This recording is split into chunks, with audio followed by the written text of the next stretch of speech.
Coming up, Croydon in crisis. The government takes charge of children's protection services after failures by the council.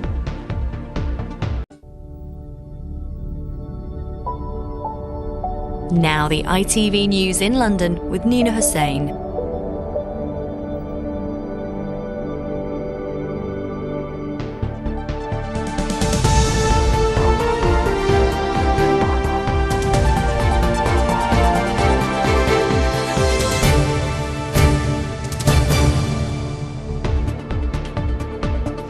Good evening, welcome to the ITV News in London tonight. A crisis at Croydon's children's services. The government steps in to protect those at risk of harm. I think the council's leadership has failed and their leader, Councillor Tony Newman, should resign. McStrike at McDonalds. Why workers in South London are walking out for the first time. And the little girl who died waiting for a new heart but saved the life of another. We start tonight with the news that a council is failing vulnerable children in its care so badly the government has sent in an advisor to take over. The council in question is Croydon. An Ofsted inspection ruled its children's social care services are inadequate, concluding it doesn't understand children and doesn't look after them, leaving some at risk of significant harm. Our political correspondent Simon Harris has the details. Child protection is one of the most important responsibilities of any London borough, but in Croydon, the Labour-run council systematically failed youngsters in its care. That was the verdict of ministers today after a damning report from Ofsted inspectors who concluded there are widespread and serious failures in the services provided to children and their families in Croydon that leave some children at risk of significant harm. When children are missing or at risk of sexual exploitation, poor recognition and response to these concerns is not reducing risk to them effectively. I apologise wholeheartedly because ultimately they are our most vulnerable cohort within the borough, and they are the people who, for me as lead member, I have a responsibility as the corporate parent to make sure receive the best service possible for them. During Ofsted's inspection in June, 1,789 youngsters in Croydon were in need of children's services. They included 399 thought to be so at risk they were subject to a child protection plan. In the last 5 years, the council conducted serious case reviews after 5 children died. Today, the government appointed Eleanor Brazil, a veteran social services troubleshooter, to take control of children's services in the role of commissioner. The fact the government has had to step in and appoint a commissioner with powers to direct children's services in Croydon shows how serious this is. I think the council's leadership has failed and their leader, Councillor Tony Newman, should resign. Tonight, Croydon Council said it accepted the findings of the Ofsted report and would make the necessary changes to deliver better services for children. Look, a terrible catalogue of failings has been revealed. What happens now? Well, Eleanor Brazil, the commissioner put in charge of children's services, is effectively calling the shots. The council has to do what she says. And she's well qualified. She was the person who went in to sort out Haringey Council in North London after the dreadful baby P scandal. You remember the death of Peter Connolly in 2007. He died from abuse and neglect. Her first job is to carry out a 3-month review of what went wrong at Croydon. Ofsted identified several flaws: weak management, poor decision making, too many staff leaving, and social workers too slow, and the council too slow to respond to problems. Sometimes when children went missing, they weren't even questioned when they returned. And Eleanor Brazil will stay in place until the Secretary of State is satisfied that the improvements have been made. All right, Simon, thank you very much. Thank you. Staff at a McDonald's store in South East London walked out this morning as part of the first strike in this country at the fast food chain. Workers in Crayford were on the picket line from midnight over their pay and working conditions. They represent a very small minority of McDonald's staff in the capital, but they were determined to make their voices heard. Luke Hanrahan has more. That win! We'll win! We'll win! They walked out at midnight and stayed up all night. This is us coming out to make sure that we can't be ignored anymore. Staff from the McDonald's Crayford branch protesting against low pay and the company's use of 0-hour contracts. It's up to them how much hours they give us. That was part of one of the grievances I had, because they cut me down to 4 hours a week. I've got a child to look after. Workers at McDonald's are employed to do this, but some of them only do it for a few hours a week on the minimum wage and say they find it almost impossible to make ends meet.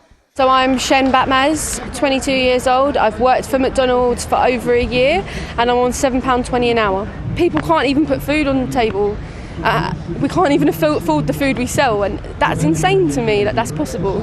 I'm Lewis Baker. I've worked for McDonald's for 5 years. I'm 27 and I earn £7.85 an hour. I'm here today because this is the only way that we've got McDonald's to listen to us.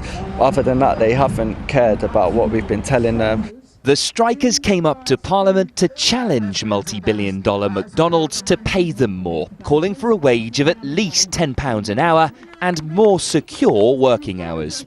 They're not surviving on these wages. They've got a large range of grievances. Isn't it the best thing to do with McDonald's to sit down, recognise the union, get proper negotiations going? McDonald's says the number of people striking here today represents a tiny minority of the people it employs across the capital. It has 180 restaurants and 15,500 staff. In a statement, McDonald's said McDonald's UK and its franchisees have delivered 3 pay rises since April 2016. This has increased the average hourly pay rate by 15%. We're proud of our people at McDonald's. They're at the heart of all we do, and we work hard to ensure that our teams are treated fairly. McDonald's also says by the end of the year, all staff will be offered the option of a guaranteed hours contract in place of 0 hours contracts. Luke Hanrahan, ITV News. The Met Police is using so-called spit hoods on a disproportionate number of black detainees, according to figures obtained by the London Assembly member Sian Berry. The Met used hoods like these in 53 arrests during a 3-month trial.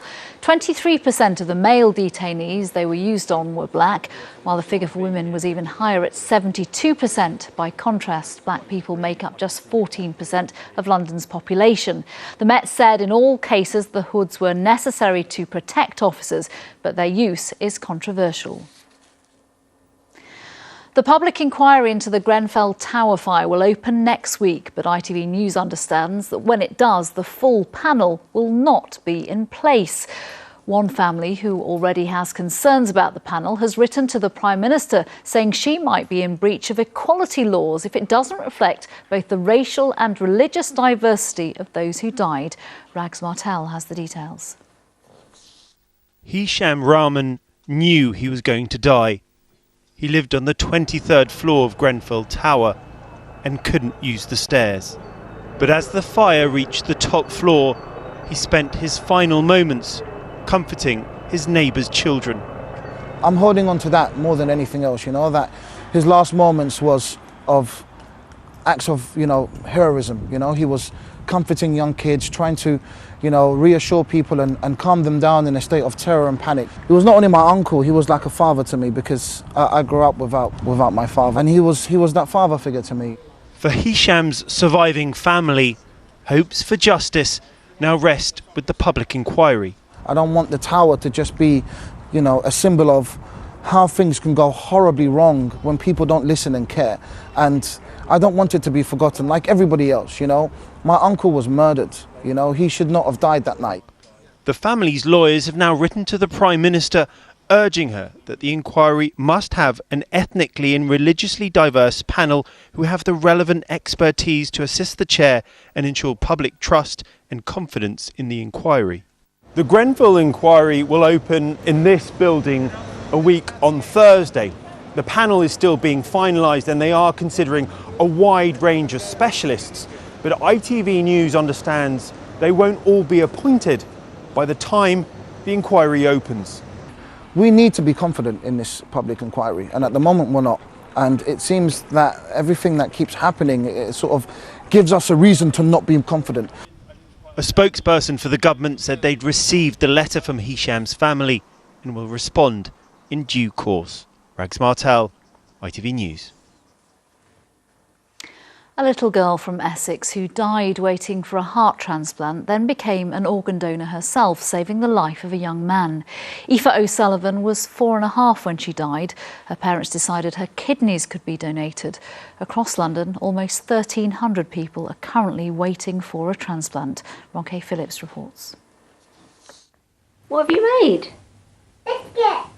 Aoife O'Sullivan was a happy and healthy child until she developed a cough just before her 4th birthday. Doctors first told her parents she had chronic asthma, but tests soon revealed Aoife actually had a rare, undetected, life-threatening heart condition. We were told that it was incurable and the only way she'd be able to survive is if she had a heart transplant. It was awful. I remember just praying, like, can you just fix her heart?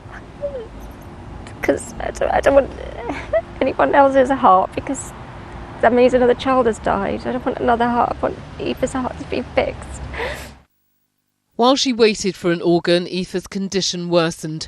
She underwent emergency surgery to have a mechanical heart support fitted, but died a short time later. Despite all they'd been through, her parents decided to donate Aoife's kidneys. I don't think it was brave. It was just the right thing to do. And it's just the right thing to do. We were willing to accept a donor, an organ donor, and so it was only right for us to donate what we could.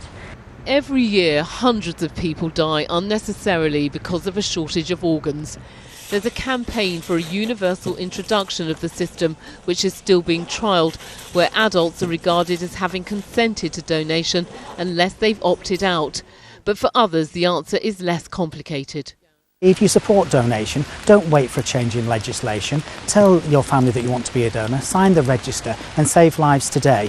There wasn't a heart for Aoife, but she was able to give the gift of life to a young man who'd also been desperately waiting for a transplant. Her parents hope by sharing their story, people will realise how important it is to donate. Ronke Phillips, ITV News. And you'll find more information about organ donation on our website.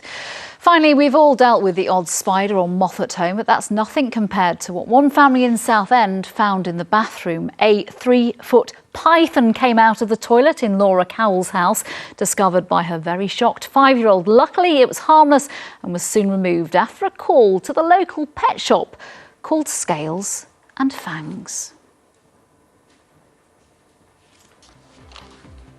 Resident at Kensington Palace next year, the Duchess of Cambridge is expecting her 3rd child. There'll be more on that and the rest of the day's news in just a moment, but from the London team for now, bye-bye.